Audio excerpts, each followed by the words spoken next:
Good evening. This is BelGeode, and we are back with some more Microsoft Flight Simulator. And tonight, we are taking a look at my second favorite World War II aircraft. So, everybody should know by now that my absolute favorite World War II aircraft is the F-4U Corsair.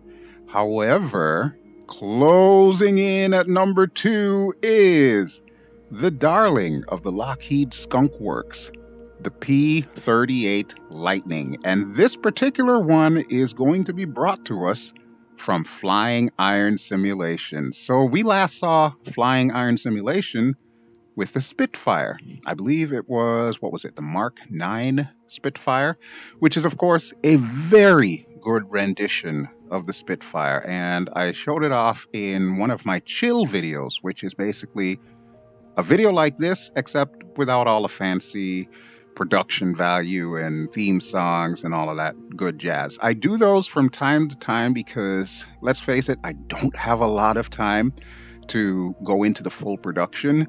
So that's why you get those. It's kind of like a raw view for me and the aircraft, basically to fly it around, show you what it's like, so on and so forth, but not meant to be an official review. This, however, will be an official review.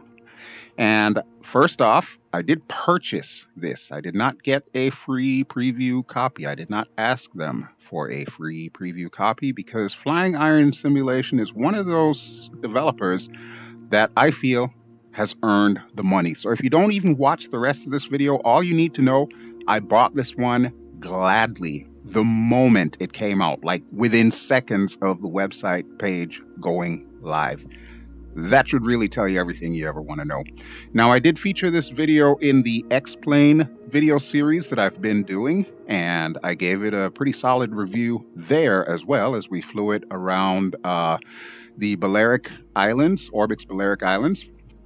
Today, we're going to be going someplace different, as you can probably see on Mother Earth, but I'll talk about that in a second.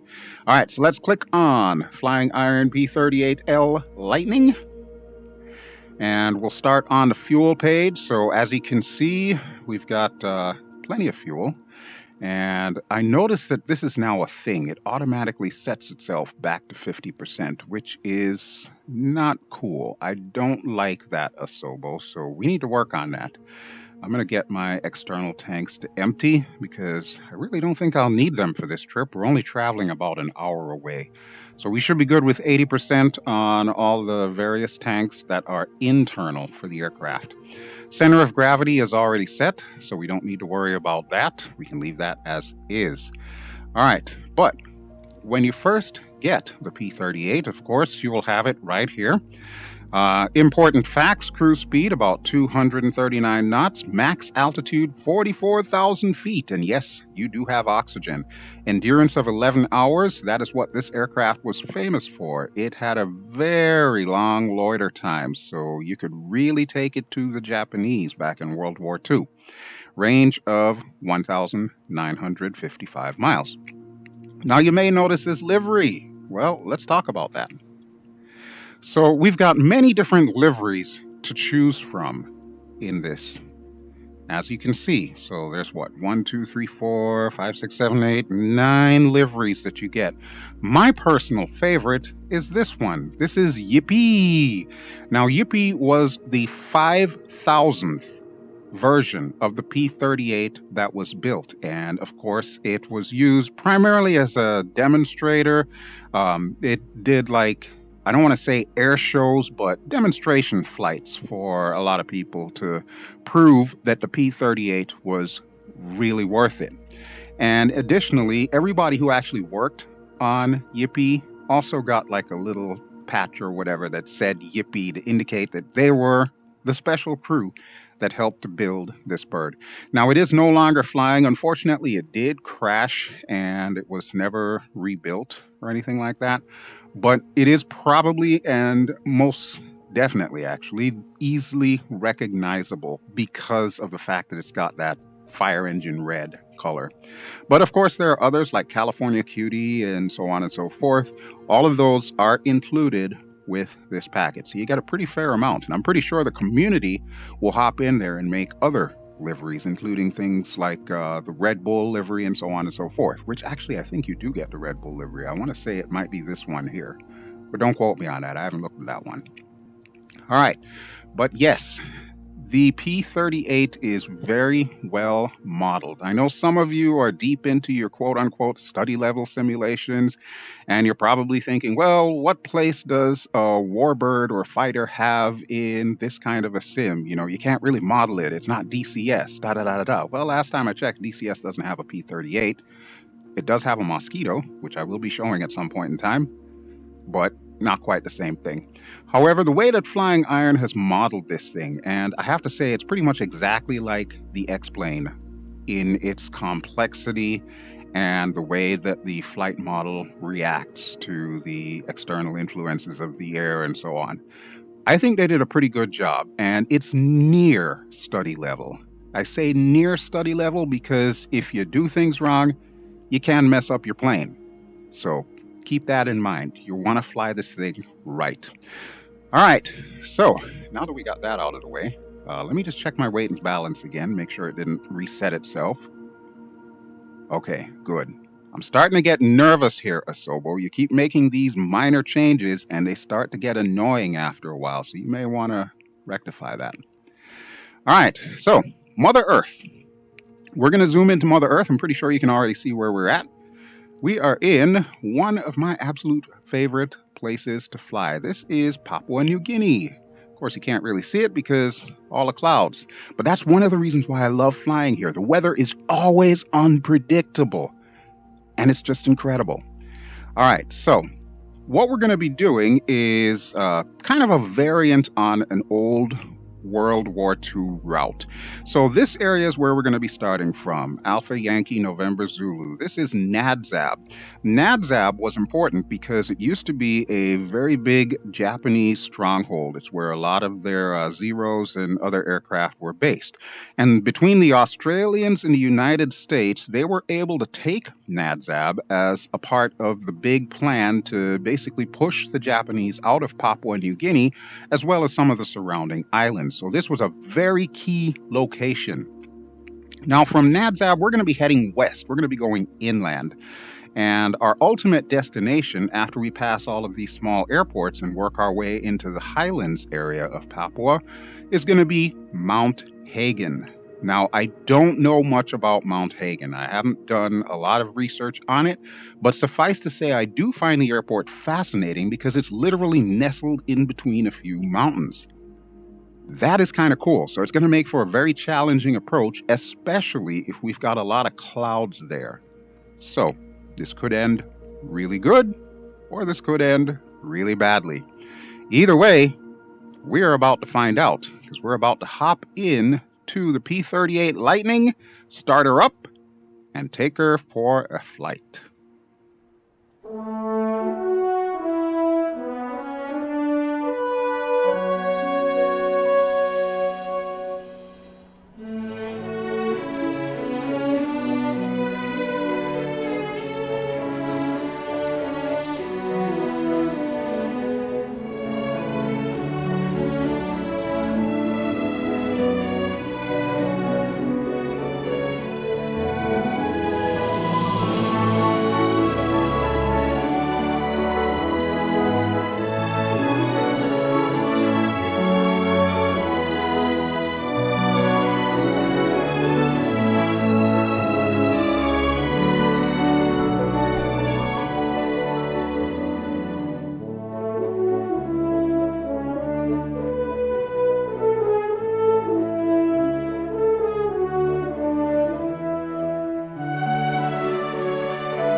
All right, folks, and here we are in the P-38, and I can already tell that I love it.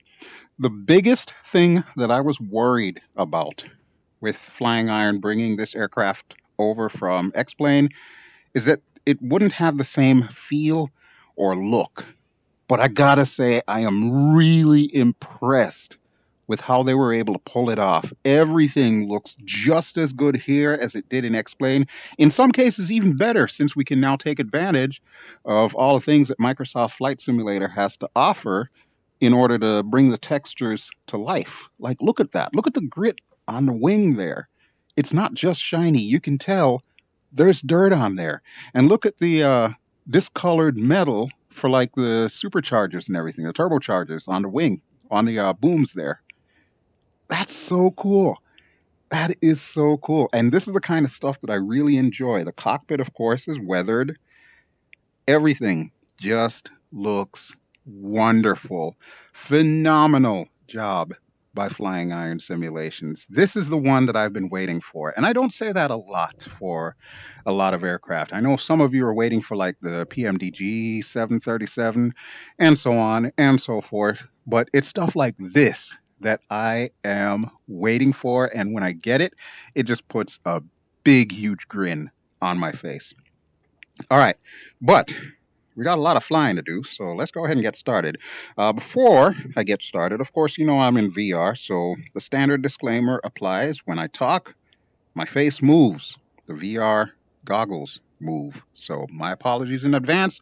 I've tried to do motion smoothing in the editing process. It doesn't work as well as I would like until Asobo provides us with one eye mirrored monitor view from the sim itself. I got to use workarounds, and the workarounds are not perfect, not by a long shot. All right, but I want to call your attention to this little thing down here. So you see this, right? This is a tablet, and it's right in front of my face. Look at that. So the X-Plane version also has something similar, but I think it's actually attached to the yoke because you can do that in X-Plane, especially in VR. You can attach things different places. But this one's kind of floating here, and you will see that we've got a number of things available to us. There's, of course, the home page. There's a checklist, so we can go through all the various checklist items. I may or may not use this. Actually, I think I know the startup procedure, so I might not use it. V speeds, this will tell you based on your weight, your fuel, and all of that, what speeds you need to be shooting for. Live data, that basically keeps track of everything going on in your plane. And remember, I said you can break this plane. So keep this in mind when you're flying it. There is also an autopilot. Now, I don't recall if the real thing actually had an autopilot, but this is a flight sim, and you know, sometimes we err on the side of convenience. So I'm okay having this because when we go to like the outside view and do some of the cinematic stuff, we need autopilot. So that way the plane's not flying all over the place while I'm controlling the camera. And then finally, we got settings here. So you'll notice that this thing has the option of a GPS. If I turn it off, you can see the original layout for the cockpit panel. Now, for the purposes of this video, we're going to pretend YIPPEE is a modern retrofit of the P-38. So we're going to keep the GPS in here because, of course, I've got that little course that we're going to be following. You can also equip the gun sight.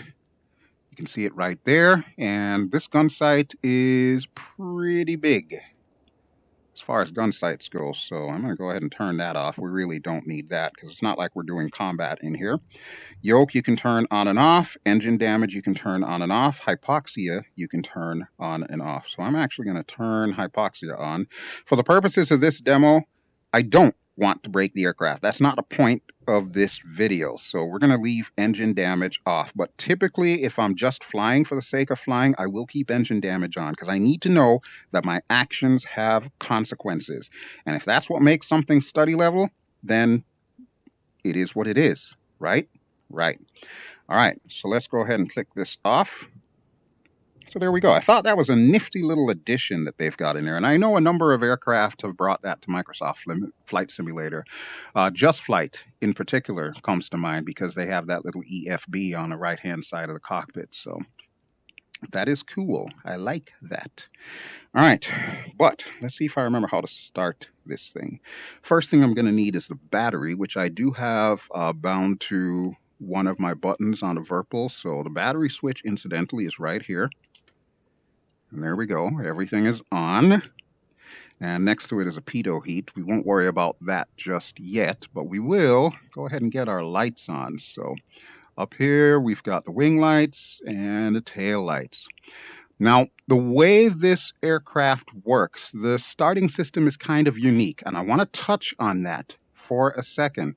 Now, some of the World War II aircraft had energizers for the ignition of the aircraft, and you had to energize it first for like about 12 to 15 seconds before you started the aircraft.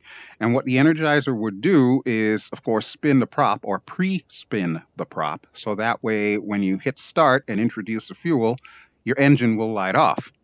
We have to do that with this. However, I bring that up because currently the energizer switches for the left and the right engine do not have default keybinds. That is something that I've asked FlyingIron, excuse me, to look into, and they've told me that it is on their list of things to explore.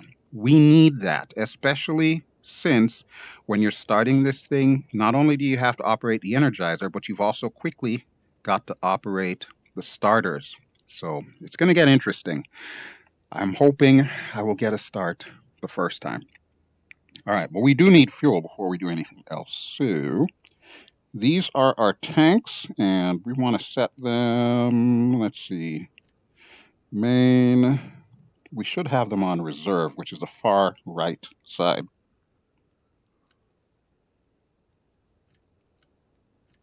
Okay, there we go. Both reserve tanks are on. You are supposed to have your fuel pumps on. So we'll turn that on. We'll turn that on. Those are the main pump switches. We've got the emergency switches, which are used for takeoff and landing. So we'll activate those later. All right, our mixture. Now, because I've got everything on one axis, my mixture knobs go up together. So we're going to put those all the way to auto rich. There we go. If we were in, like, I guess, desert conditions or something, we'd probably turn the air filter on. I want to say this is actually supposed to be related more to the turbochargers, but don't quote me on that. I'm not 100% certain that it should say air filter. I could be wrong, though. All right, prop pitch, we're going to want to have those up. So again, those are on one axis. So I'm just going to rotate those guys all the way to full prop pitch. And we do have to prime each engine. So that is going to come into play here momentarily. I'm just getting all of this up. Also very important, your magnetos. I do notice in this aircraft, it defaults to both of them being on. FlyingIron, you may want to look at that because they should technically default to off, and then you should have to manually turn them to both. So you can see both of them are already on both, so we're good to go there. But we do need this, the master magneto switch. This is important. Do not forget this, otherwise you will not be able to start your aircraft. A lot of people forget that. Now, before starting this aircraft, one of the things that they say you should do if you actually watch like one of the old 1940s documentaries about it or tutorials, you're supposed to close your windows.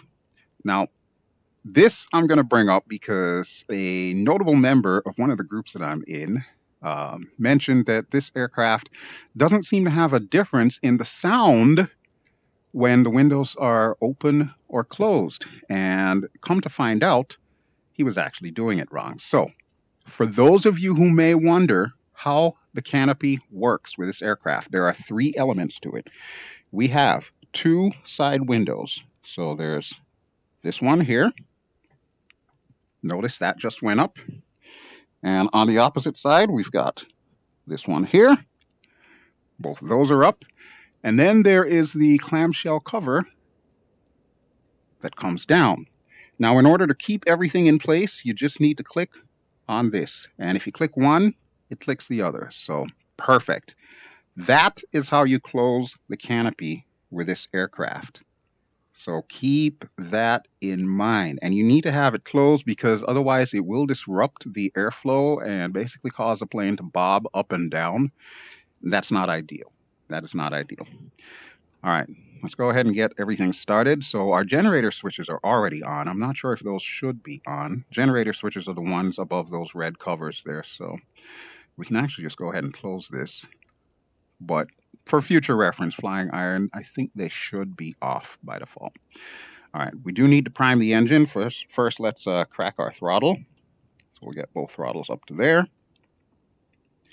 And this is our primer switch. So we've got the prime right engine and prime left engine. So we'll go ahead and hold that down for a few seconds. Might need it a little longer. There we go. And we'll also prime the right engine. Why not? Because we're going to need to start it immediately after. Okay, that should be good for both. All right, so once again, the energizer, we're going to hold the switch to the up position in order to start the left engine. And once it has been about 12, 15 seconds thereabouts, we'll go ahead and hit the starter, and hopefully we'll have a good light off. First things first, let's make sure our parking brakes are on, because that is the last thing we want, is to start rolling, especially with my head down. All right, so energizer enable.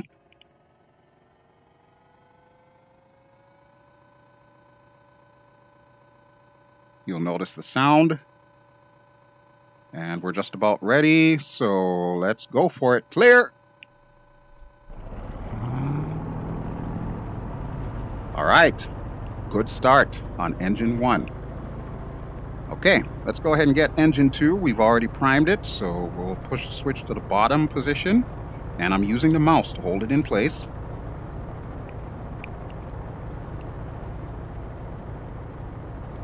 Waiting about 10, 12 seconds thereabouts. Right about there should be good. And good start on engine 2.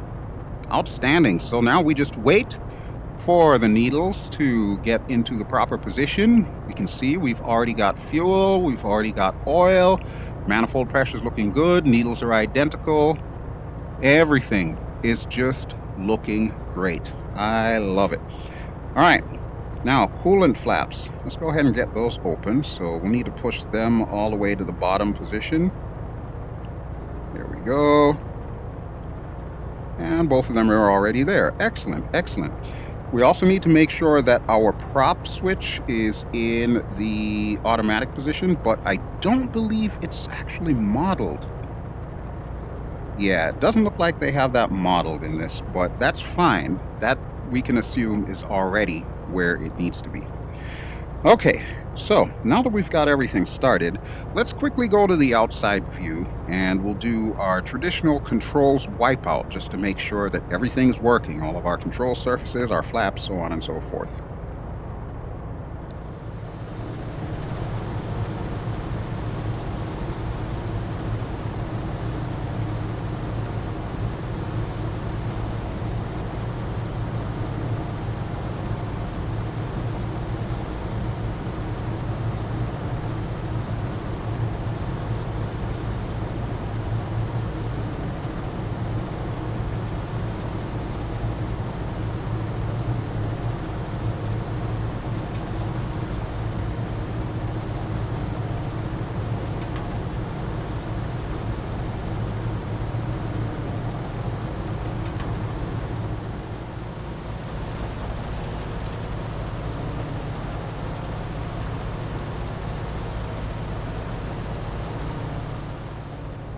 All right, FlyingIron, I need to call to your attention, as we just saw in the outside view as I was doing my controls wipeout, there is a problem with the elevator.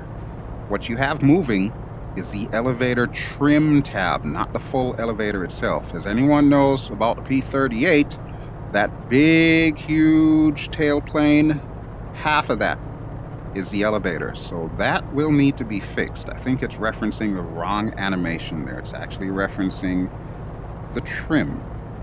Okay, but so far, minor stuff. All right, let's get our transponder set up here, and then we will call a tower and get clearance to get out of here. So we'll set that to standby. We are in Papua New Guinea, so we need 7,000. There's 7. 0, 0, and one more 0. There we go. Okay, now as far as oxygen goes, since we do have hypoxia modeled, we will need oxygen, so we can go ahead and turn on the valve from now. And you can see the little blinker there indicating that we've got oxygen being distributed. We'll also set our trim really quick. We don't need much trim with this, but I have noticed that if you set it to like right about there, it will make you take off a little smoother. This aircraft is notorious for jumping off the ground, so keep that in mind when you are flying this thing. She likes to fly. She really does like to fly. All right, let's call the tower. Okay, NADZAB ground. Yeah, we'll talk to them. And we're going to tell them that we are departing west. NADZAB ground Lockheed November 70 Alpha Golf Bravo with Sierra request taxi for takeoff west departure. Lockheed November 70 Alpha Golf Bravo. Oh, good grief. Ground airport is currently IFR. Request denied.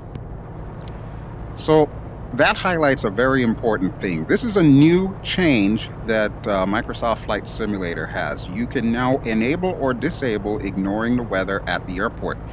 If you disable it, and of course the weather conditions are like this, they will tell you it is now an IFR flight. I don't have time for all of that. So we're going to enable ignoring weather, which I've already done, and we're going to ask them again if we can take off. NADZAB ground Lockheed November 70 Alpha Golf Bravo with Sierra request taxi for takeoff departure to the west.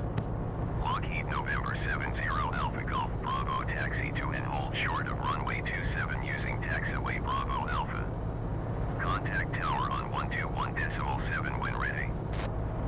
Now we're talking. Taxiing hold short runway 27 via taxiway Bravo Alpha Lockheed Alpha Golf Bravo. Okay, now with that done, the last thing I need to do is check my altimeter. There we go, right about there should be good, 300 feet above sea level. Pretty low-lying area here, next to the river. I forget the name of this river. I always want to call it the McClellan, but I think it's the McGregor or something like that. I have no... It's probably the Markham River, I think. I'll have the pop-up below that'll indicate exactly what river it is that we are next to. But, suffice to say, we're pretty much set to go. The only other thing I want to do on this little GPS here is I want to set it to the map. So right about there, and we'll go ahead and zoom out a little bit here. All right, so you can see the Markham River right there, leading out to the back end of Papua New Guinea. One of the reasons why I love this place, aside from the fact that it's just so dramatic in every way, the entire island kind of looks like a dinosaur or a dragon or something, which is really cool. All right, but let's go ahead and taxi out. So parking brakes off, and already we are moving. We need to pull our throttle back so we don't kill this person. Watch your head. There we go. Just to remind you, everything is default. I do not have any kind of airport for NADZAB, so there's nothing I need to show off there. We're basically just showing off the plane today. Now for this takeoff, since we've got a pretty long runway, we actually don't need flaps with this bird. And as you will see, it will basically just lift itself off the runway. One thing I will say about this aircraft, the nose strut is generally a little higher than the other two gear. And again, there is a reason for that because of the fact that you really want to catch the wind and go airborne quickly. So we are going to runway 27. As always, I will go to the outside view and cut out a lot of this taxi, and we will appear at the hold short after the magic of editing.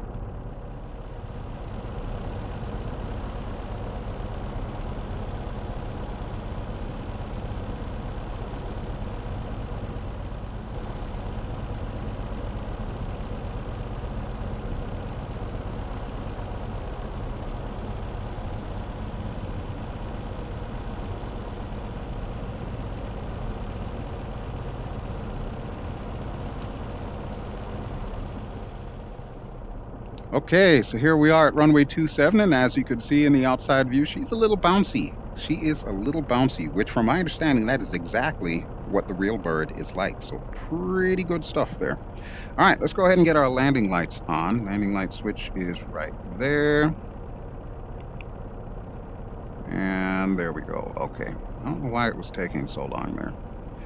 All right, we'll get the gun heater on. It's inoperative, so really don't need to have it on. I'm just used to that being part of the procedure. Compass power will turn you on, and we should probably get that pitot heat on, shouldn't we? So let's go ahead and turn that on. Okay, everything looks good there. We'll set our transponder to alt. Wonderful, wonderful. No flaps needed for takeoff. After takeoff, we'll go from the reserve tank to the main tank, but we will want to get our emergency fuel pumps on. A little difficult to see this one on the right because of the fact that the seatbelt goes over it. All right, but I don't know about you folks. I think we're ready. Let's call a tower and request takeoff clearance. That's what I'm looking for. NADS of Tower Lockheed November 70 Alpha Golf Bravo at runway 27 ready for departure to the west. Lockheed November 70 Alpha Golf Bravo altimeter 29.84 wind departure to the west approved. Cleared Okay. for takeoff runway 27. Sounds good to me. Cleared for takeoff runway 27 Lockheed Alpha Golf Bravo. All right, let's go ahead and take the active and we'll move out. Brakes off. So one of the things that I love about this bird, and yet complain about this bird, is the fact that the cockpit visibility is what it is. You can't see anything underneath you, like at all. You've got these big wings in the way, and of course the engine nacelles, the booms there, that doesn't help at all. But above and to the sides, you can see somewhat well. This is definitely not one of those where you want to have a bogey on your 6. And I know a lot of these aircraft actually had a mirror right there. In particular, small confession, I've actually been playing a fair amount of IL-2, and exclusively in IL-2, I fly the P-38. I don't fly any other aircraft.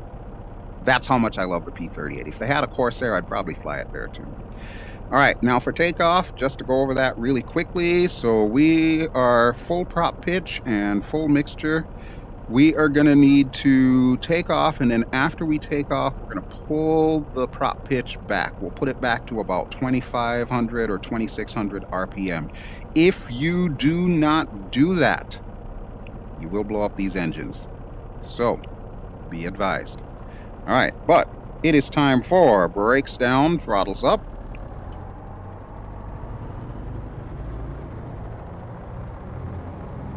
And looks like we're about there. So let's go brakes off. I'm going to go 85% on the throttle. You can see we are way over 3,000 on our RPM. We should be right around 3,000 for takeoff, and maximum allowable manifold pressure. We're already all over the place. Woo! Takeoff happens quickly. It starts at about 70 miles per hour, and about 100 you should be clean. So let's go ahead and get gear up. Not my best takeoff in this bird, but then we do have a bit of a crosswind. Thank you. I will do exactly that. NADS of Tower Lockheed November 70 Alpha Golf Bravo continue for west departure. All right, and as we cross the river. Oh, good Lord. Okay, I get you. NADS of Tower Lockheed November 70 Alpha Golf Bravo frequency change. All right, before I do anything else, let's get our prop pitch down. So as I stated, we're going to want to have our prop pitch down to about 25, between 25 and 2,600 RPM. As you can see, we've got clouds. And I'm actually going to turn around here, so we'll orbit the airport a little. We've got it at about 2,600 there. Throttle is still at 85%. And look at that, we've got a rainbow. Oh, how pretty. See? That's a good sign. That tells me this is going to be a very good flight. provided, of course, I can see everything. All right, we're going to continue gaining altitude here. So you can see we're climbing at a rate of about 2,000 feet per minute. Engine's looking good. Everything's in the green. Really couldn't ask for anything better with this aircraft. We will, of course, use the autopilot. So that will help us out as we gain in altitude, because when I'm dealing with weather, I don't want to trust my hands. I would rather have the autopilot take care of that. So we're going to engage that momentarily. I just want to set us up to go past the airport, so that way when I click on the nav hold, it will take. But look at these clouds, though. Wow. So beautiful. This is why I love flying in Papua New Guinea, folks. It's such an incredible area. I think it is one of the hidden gems of flight sim. Not enough people fly in this area, and you really need to. The terrain is just so varied, and everything is just so wonderful. And I'm like flying all over the place here. Ooh, watch that ADI. All right, make sure we're level here. What's our altitude? We're already at 8,000 feet, just like that. So I managed to pull the prop pitch back. We're still cruising at about 85% throttle, so you can see that's about 45 inches of mercury on the manifold pressure. And already we're up like a rocket. Absolutely incredible. Absolutely incredible. All right, let's do some cloud busting here. I will say that I do notice the clouds are still pixelated in VR. I am hoping that Asobo will take care of that, because over the last couple of updates, that's been a thing, and it is a big thing for a lot of us VR users. Considering how much resources these clouds actually take, yeah, we kind of want them to look a little bit better than they currently are. All right, so I've got everything lined up now, so let's go ahead and put the autopilot on. Main autopilot switch. And let's get our nav hold on. Set it up for GPS. And there we go. That should start guiding us in the correct direction. Now it looks like we've got a fair amount of clouds going on here, so I'm going to bring us up to roughly about 12,000 feet. We're already at 11, so we definitely need that oxygen. Yeah, look at that. We've got mountain ranges to the north, mountain ranges to the south, mountain ranges to the west. We literally cannot get away from these mountains, but it's a beautiful thing. And you know what? I think I'm going to bring us up to 13,000, because let's face it, the mountains go up to about 12,000. So we want to make sure that we can clear them here. This aircraft performs, in my opinion, flawlessly. Aside from the animation issues that we saw outside, there's nothing wrong with this bird. This thing flies exactly the way you would expect a P-38 to fly. All right, I'm checking my altitude here. There we go, 13,000. Okay. And let's go ahead and contact the tower and tell them that we are where we should be. Kind of curious as to why I'm not properly on course, but you know what? That's okay, as long as we're heading in the right direction there. All right, Port Moresby Center, and we need to request Class C airspace transition. Port Moresby Center, Lockheed November 70 Alpha Golf Bravo is type Lockheed 5 miles west of NADS of 13,100 feet. Request clearance to transition Charlie airspace. I'm going to lower our mixture here. Alpha Golf Bravo, Port Moresby Center. Squawk 2653. Squawk 2653 Lockheed Alpha Golf Bravo. Lockheed There it Alpha is. Golf Bravo radar contact 7 miles west of NADS of 13,100 feet. Cleared through the Charlie airspace. Outstanding. Navigation. Will do. Thank you, lady. Charlie airspace, Lockheed Alpha Golf Bravo. Okay, so now that we've got that squared away, let's check everything. So we still have our manifold pressure up pretty high. You can see our current speed is well over 250. We're closing in on 290, so we can actually pull our throttle back. And I'm going to do just that. I'll put our manifold pressure to about 35, so right there. And RPM, we are in cruise now, so we can pull that back to about 2,500. And that is how you fly this bird. As long as you keep her within limitations, she will purr like a kitten all day long. Speaking of which, as far as the sounds go, the sounds are really good, but something does sound a little off. It doesn't sound exactly like the X-Plane version, and I'm not quite sure what it is. Maybe I'm imagining things. Can't quite put my finger on it, but something about it doesn't sound exact. I don't want to say it sounds bad, because it really doesn't sound bad. It just doesn't sound exact. It's really the only way I can put it. All right, but minor worries. Let's go back to the outside view, and we'll take a look at the world around us, as well as this beautiful firehouse orange beauty in the skies.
Okay, well, I forgot to turn my landing lights off, so might as well do that now, huh?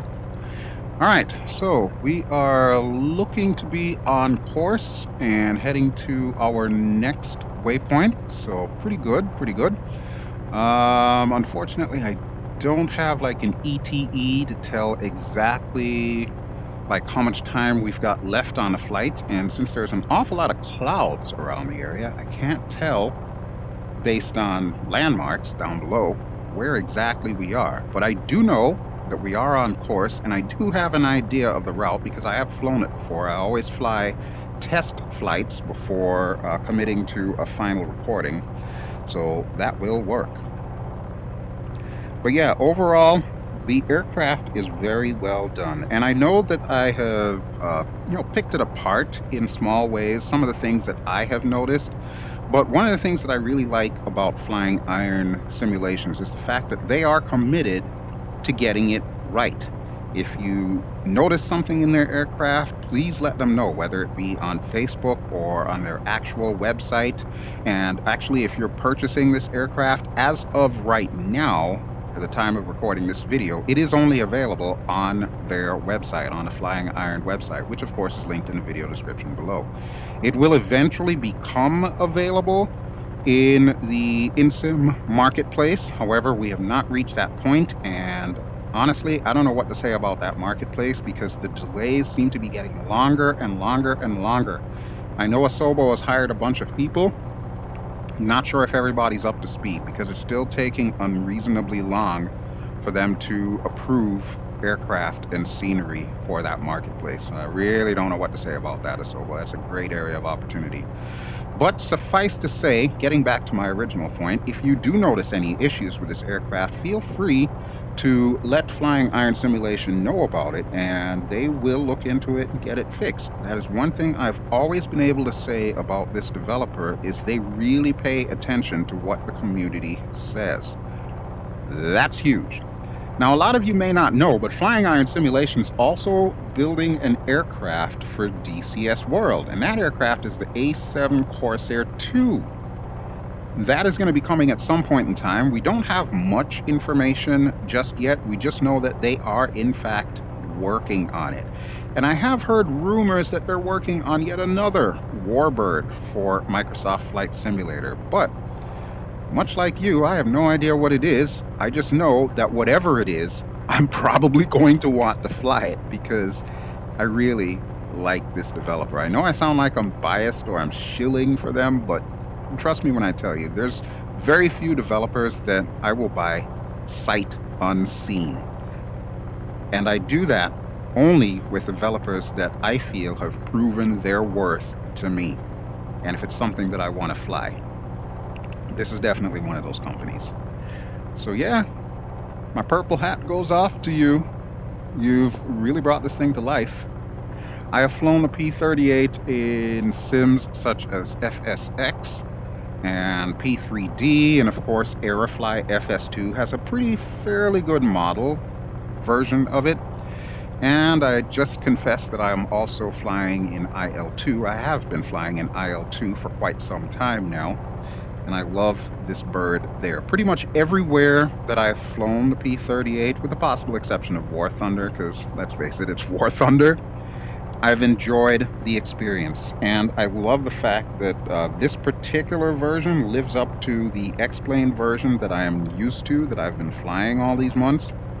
So the fact that there's, I guess, zero parity between the two, there's really no difference between the two, except, of course, the actual sim that it's being used in. That, to me, speaks volumes. I love stuff like that. I think we just passed some lightning there. What was that? Like lightning on an isolated cloud? It's like Thor hanging out on that one teeny tiny cloud there. All right, let's see how we are doing. We are heading to the next waypoint, Alpha Yankee Golf Alpha. I think I have 2 or 3 waypoints after that. Let's check the flight plan. That should tell us. Okay, AYU, AYGA. Can I go forward? I don't know that I can. I suppose if I do this,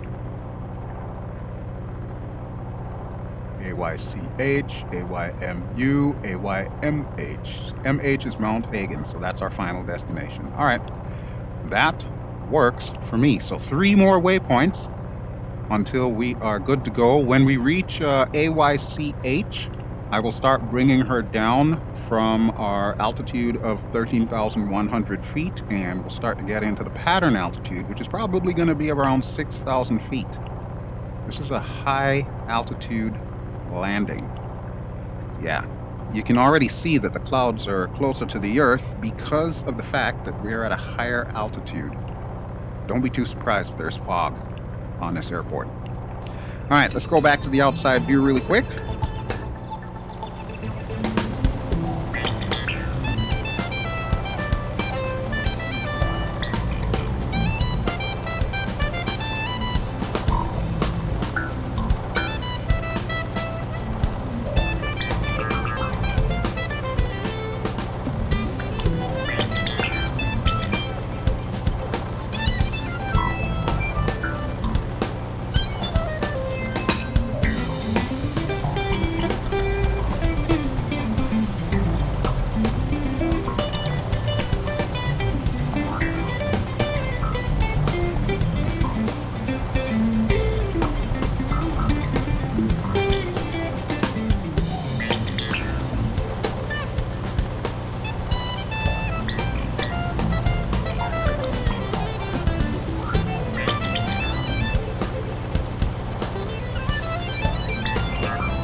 right, well, I hope you enjoyed the exterior interlude there. And as you can see, the mountains are starting to get a little bit more imposing, and we are getting close to the waypoint that I have selected for our top of descent.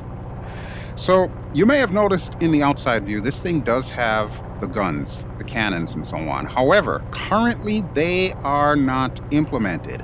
As everybody knows, Microsoft Flight Simulator is not a combat sim. If you want combat, you go to DCS World for that. But suffice to say, FlyingIron Simulation does plan on making the guns at least have the sound and I would guess also the muzzle flash to kind of fake the fact that they can shoot. But it is not implemented just yet, so I hate to be the bearer of bad news, but if you were expecting that, you will not find that in this bird. Additionally, when it finally gets to the marketplace, always remember, because of the Microsoft rules regarding products in the marketplace, there will be no weapons whatsoever attached to it. So you may then wonder, well, what's the purpose of the P-38? Well, there's lots of purpose for the P-38. If you go to air shows, almost any air show in the US at least, will have some kind of warbird display, whether it be P-38 or Corsair or P-51 or any of the other multitude of warbirds that are actually still flying today. That to me is worth it. I love learning about the history of these aircrafts. I love learning about the history of the pilots of these aircrafts. For example, Richard Bong, or Dick Bong. He was the ace of aces when it came to the P-38. I'll have his stats popping up below, but he was the #1 killer in the P-38. And then, of course, there's other notable pilots such as Charles Lindbergh. A lot of people don't know that Charles Lindbergh actually flew the P-38 for a little while. He wasn't supposed to, but he ended up in the Pacific with our airmen over there, and he actually taught them how to get the most out of their P-38.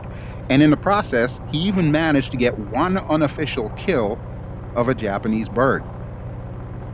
But yeah, it's cool stuff like that that I enjoy learning about. And of course, you can learn it from Wiki, but it's so much better when you actually see stuff like this live at air shows and the announcer tells you all of these facts. That just makes it more visceral. And then when the aircraft lands, you can actually touch it and feel it. And it feels like you're at one with this slice of history, and it's just so amazing. So when I see birds like this come to Microsoft Flight Simulator, hell yeah, they've got worth. I don't need to shoot down anybody to experience what this aircraft must have felt like flying it both in World War II and nowadays. And that's the beauty of sims like this, is I get to have that experience. So if anybody tells you, oh, it's not valid, and if you want combat, go to IL2 or DCS, tell them I said get stuffed, because there is very much reason for you to have something like this, if it's something that you're into, that is, in this sim and sims like this or X-Plane. It is well worth having.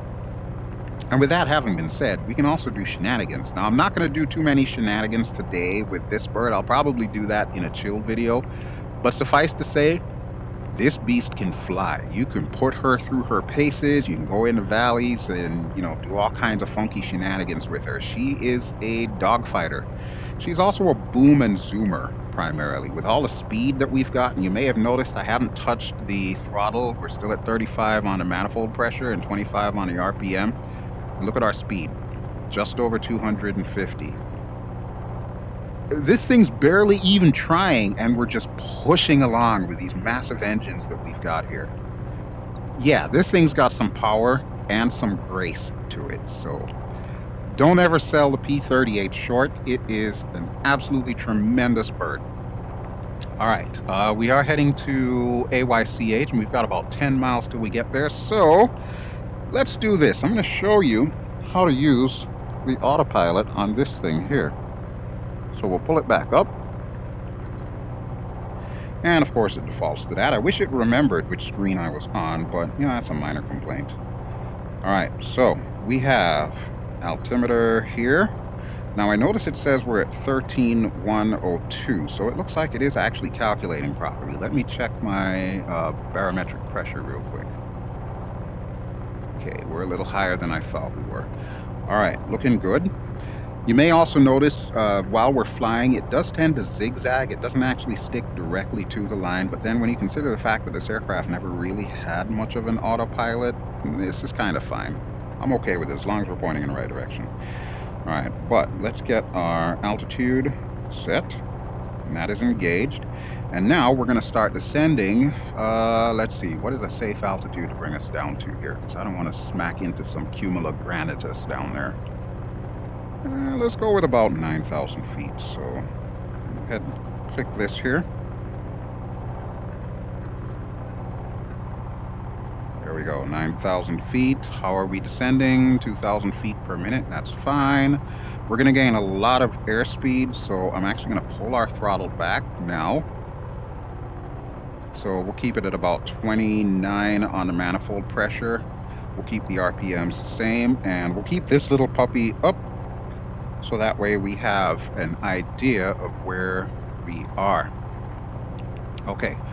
So once we make this turn here, we're going to start making a beeline for the area where Mount Hagen is. We do have to pass one more airport before we're actually within the general region for Mount Hagen.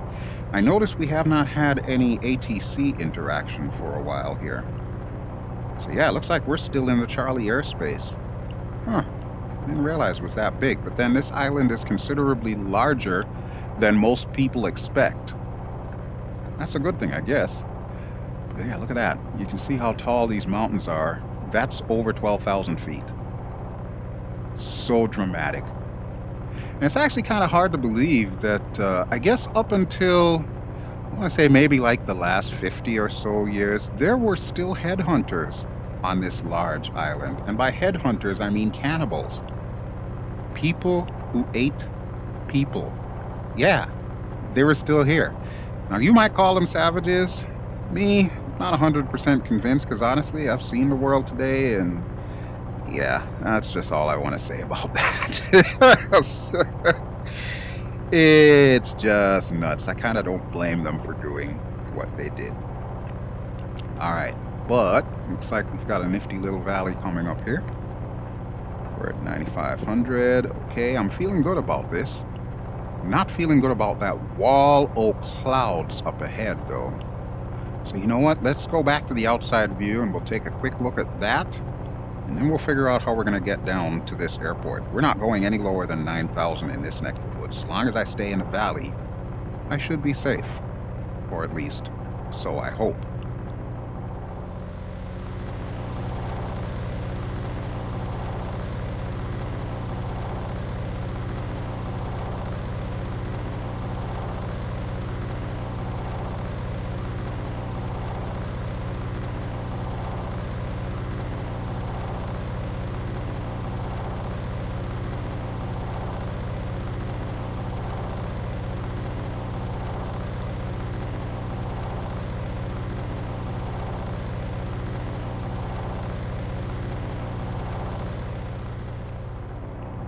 Okay, so we're just over 14 miles to our next waypoint, our second to last waypoint, if I'm not too mistaken. Yeah, I believe that is in fact the case. So there's actually going to be a mountain that is going to be in our way as we're making our way to Mount Hagen. We're going to need to go either over or around that mountain.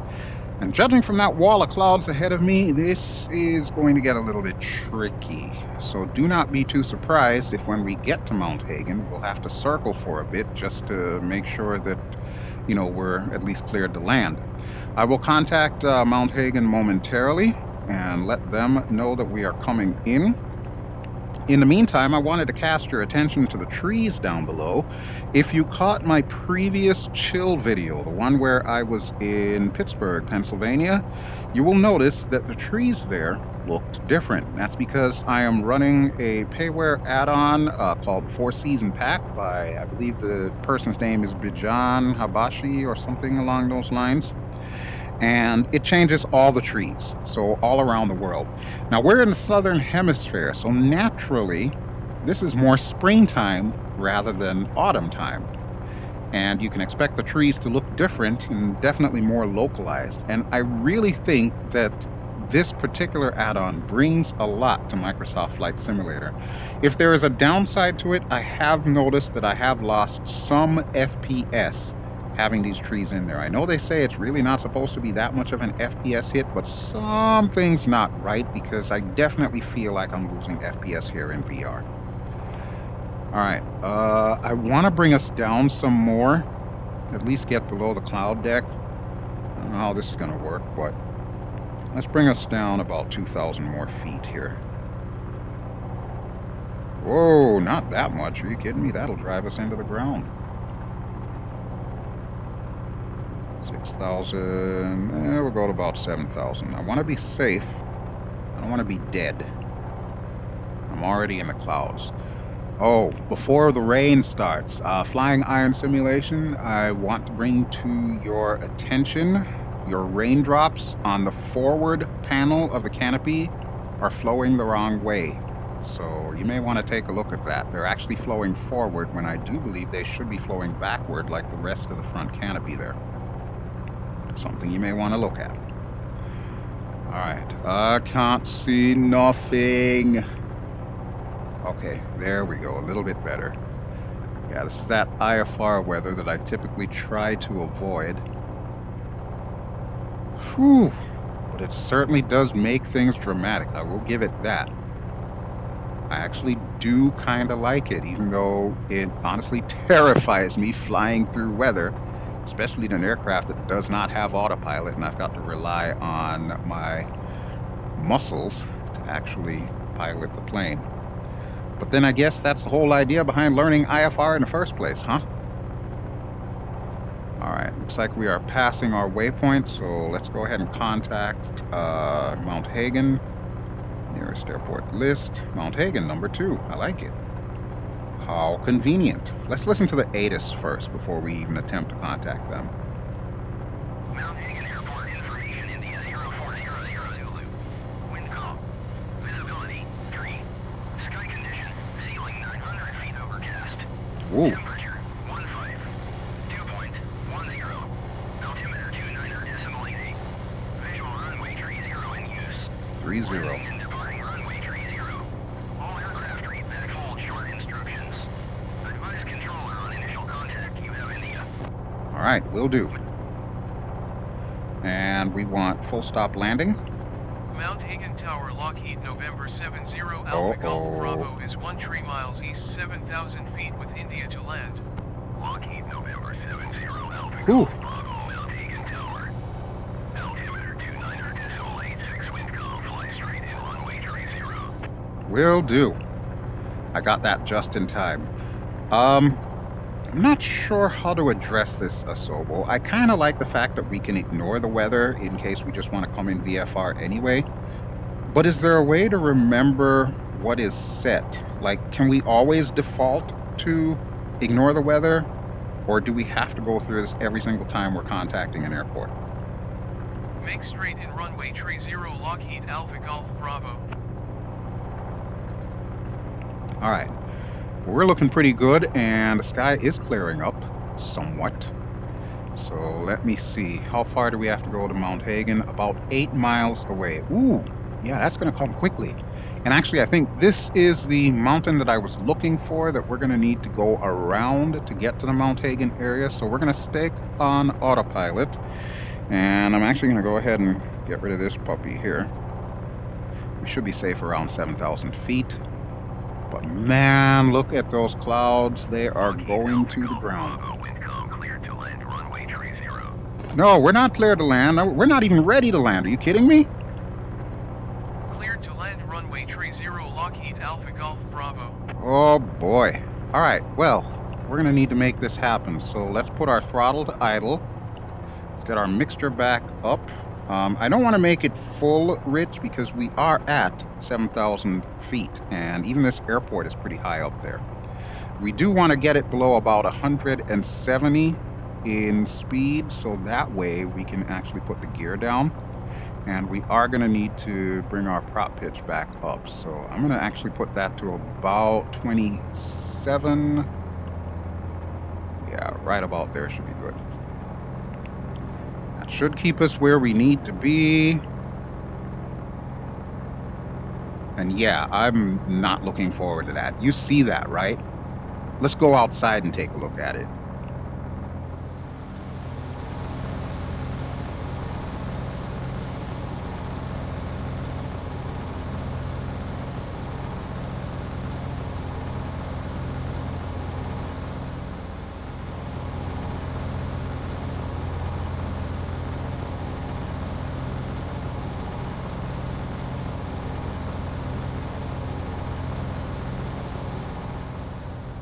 Yeah, as soon as we get to the river, what we'll do is we'll turn off the autopilot. For now, let's go ahead and get ourselves configured. So I know that we will need to put our tanks back on reserve. So that's 1. That's 2. And we'll get our emergency pumps on. That's 1. That's 2. And holy crap, just in time. Wow. Okay, yeah, this is going to be rough. Not going to lie, this is going to be rough. Okay, before I take the autopilot off, let me set ourselves up for a prop pitch of roughly around 2,700 RPMs. That should be good. Mixture, we really don't need to put the mixture all the way up because we're still at 7,000 feet. So, I mean, that's quite a lot. But let's go ahead and turn off the autopilot here. We are heading towards the airport, it says, but we are overflying it right now, which is kind of nuts. So I'm going to kind of let the aircraft do its thing. It's going to want to orbit anyway, so we'll get our autopilot off officially. And we're going to need to bring our speed below 170. So I'm just going to put the throttle to pretty much idle here. Don't ask me how we're going to pull this off. I know there are mountains all to my left here, so obviously I don't want to get too close to those, but I do want to get at least low enough that we can get the gear out. And we should probably approach the airport from the other side, otherwise this is going to end badly. This is going to end really freaking badly. We'd like to avoid that here on this channel. I'm not here to show you crashes. I'm here to show you the aircraft itself and how she handles with heavy weather such as this. I think that's going to be the title for this one, Heavy Weather and Lightning. The gods have spoken. Okay, that is the title of this video here. I'm going to head over this way because I know it's at least clearer over here. Let's quickly go to the outside view and drop the gear.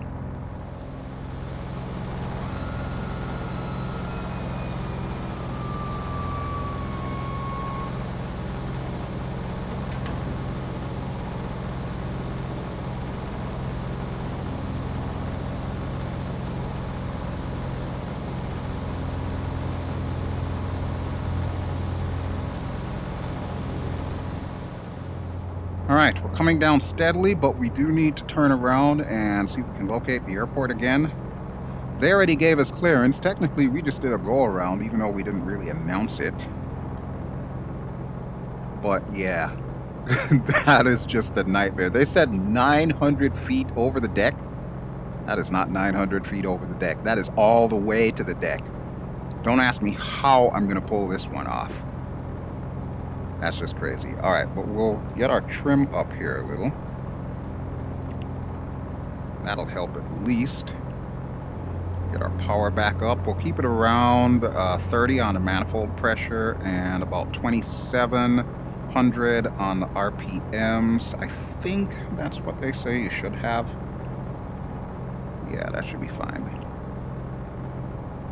All right. Still got to find this airport here. I'm going to zoom it out so that way the airport will show up. I hope. Okay, there it is. There it is. Okay.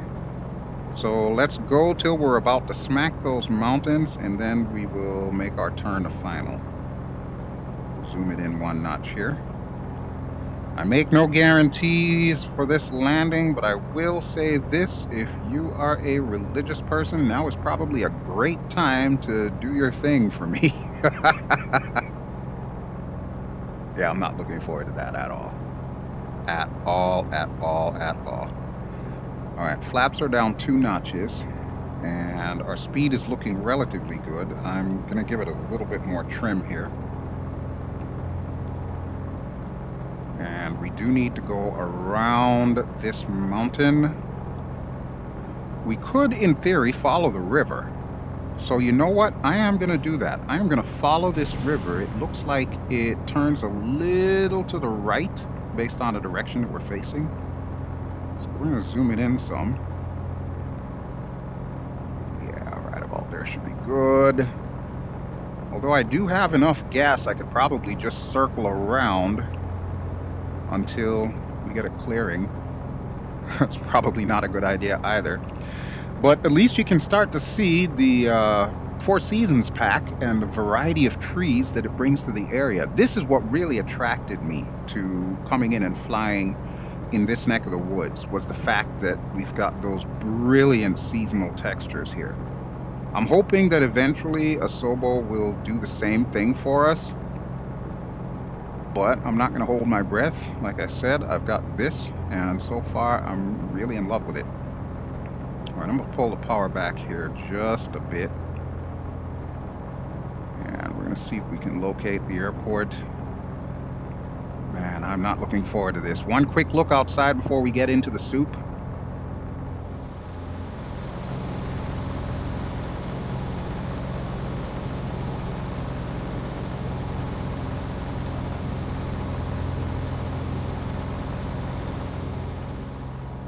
Oh boy. Okay, I see a waypoint there, so we're going to turn towards that waypoint because we're going to assume that it's lining us up to the runway.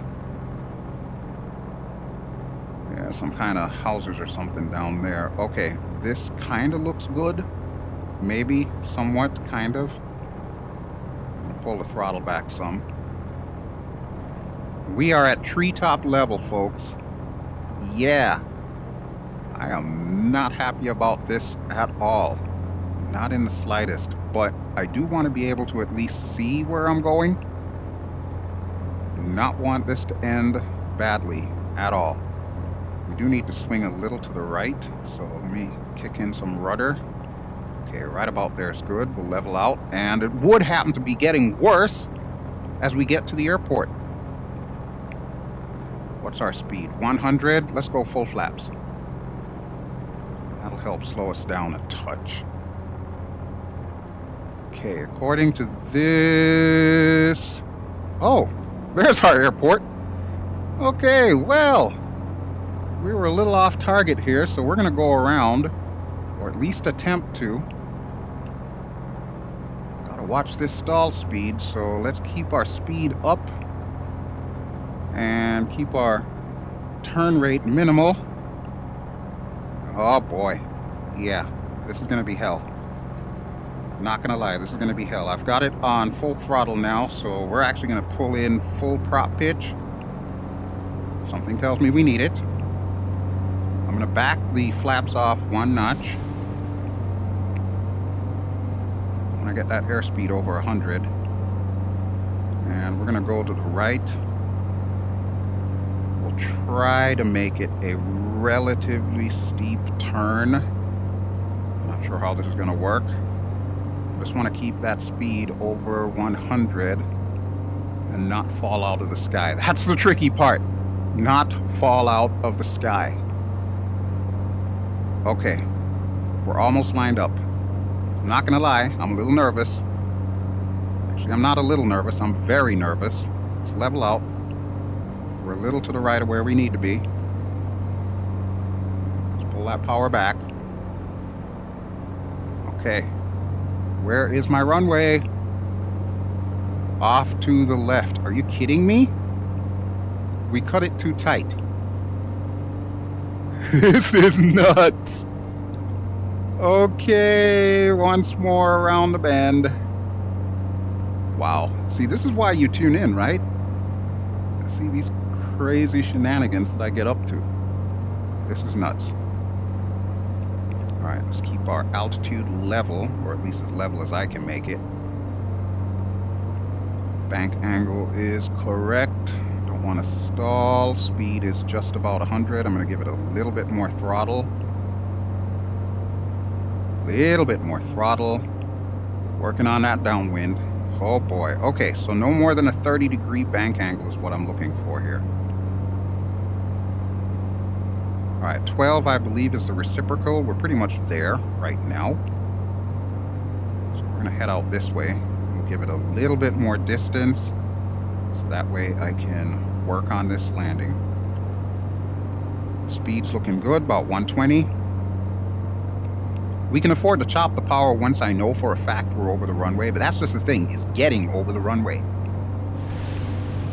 And the gods have spoken. Yeah, me and the gods are gonna have a talk here. All right, here we go again with that 30-degree bank. Hopefully I should get it this time. Nope, no steeper than that, no steeper than that. Keep us level. Add rudder, keep level. Okay, okay, keep her turning.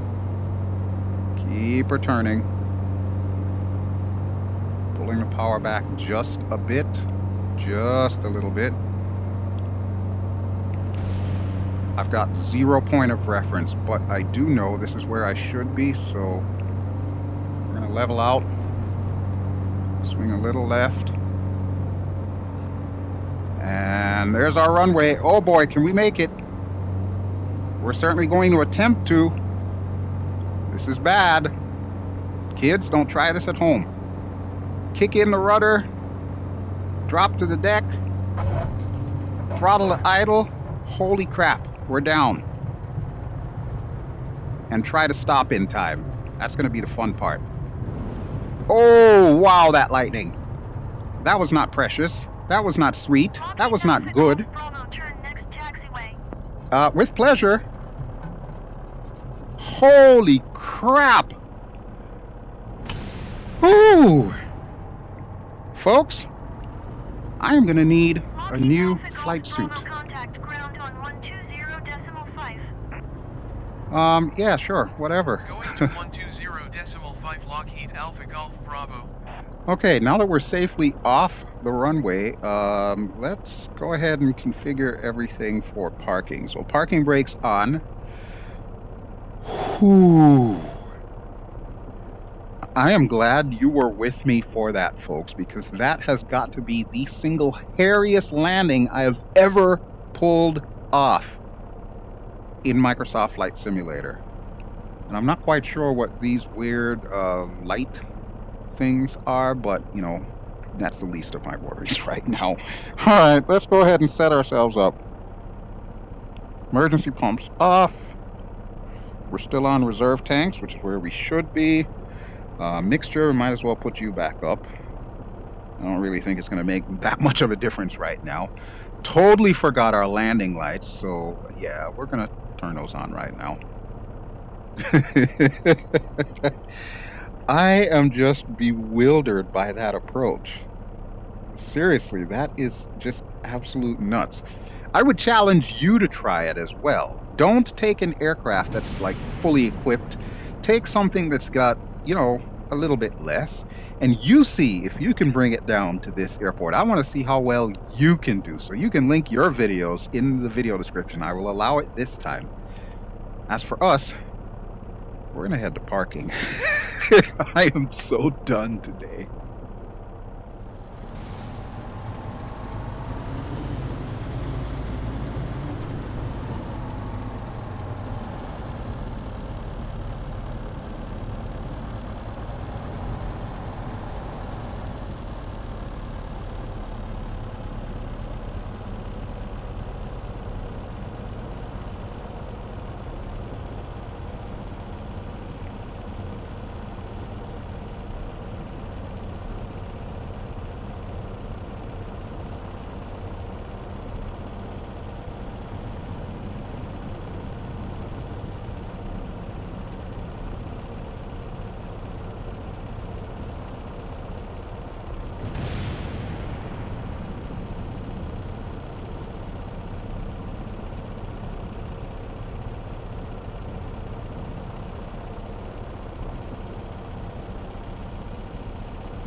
Whew. And that is going to do it for me. Wow. So thank you as always for watching, folks. This has been BelGeode. I have been flying in Microsoft Flight Simulator, and this has been the hairiest flight I've ever done, but I am really grateful that I had this aircraft to do it. So just to remind you, the aircraft that I've been showing you today is by FlyingIron Simulation. This is their P-38L Lightning, and we've got plenty of that around. It is currently available. The link is in the video description below. It is not yet available on the in-sim marketplace, but it will be at some point in time, and eventually you'll be able to get it in sim. But definitely give these guys your money. 2 thumbs up. It was everything I expected and more. And looks like that dude is also having a bad day. Oh, I hope that's not anyone I know. I love it. I love it. All right, prop pitch to idle. And we'll go ahead and get everything turned off. And thank you again for watching, folks. If you enjoy what you've seen, please feel free to give me a like. And don't forget to subscribe so that way you will be in the loop as to when I put up more of these full production Microsoft Flight Simulator videos, as well as the other videos, the chill vids, which are pretty much low production. All right, but that will do it for me. So we'll go ahead and power down. We'll get our canopy open so that way I can enjoy the day before it really starts thundering and lightning out.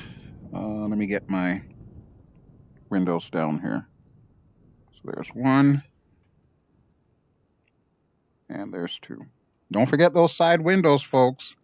I'm telling you, you need them. All right, but that's it for me. So thanks again, and I will catch you all really, really soon. Ciao.